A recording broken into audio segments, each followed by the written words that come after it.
Whereas the science, we can define modern science.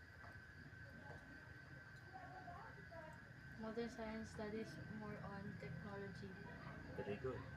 and Modern. more on AI and like AI or artificial intelligence, Very good. artificial things, and more on digital things.